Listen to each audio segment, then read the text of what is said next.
ក្នុងរាវគង់បាំងទងកិញរឿងអីស្នេហាមិនមានឆ្លងខឹងយ៉ាងណាក៏មិនបែកប្រេងឆ្លងគ្នាថ្ងៃនេះស្អែកត្រូវតែពេលនេះអូនហាំងដូចផ្លែសំដីផ្លែផ្លែងលែងទុនភ្លុនកាយវិការអូនលែងដូចមុនឆ្កងសំដីខ្លាំងខ្លាំងតែស្នេហាយើងពេលនេះបានឈានមកដល់ផ្លូវតលហើយតើមែនទេ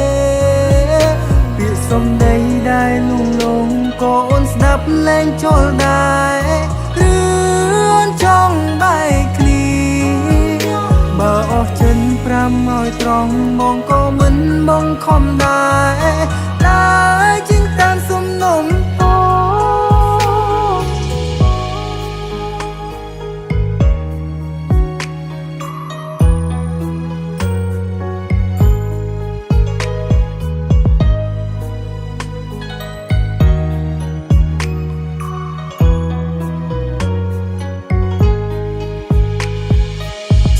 ក្នុងរាវគង់បាំងទងកិញ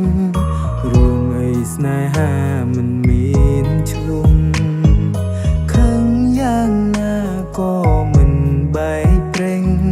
ឆ្លងគ្នាថ្ងៃនេះស្អែកត្រូវ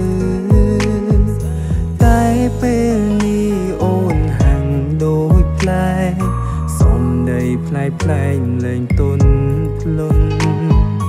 កាយវិការអូនលែងដូចមុន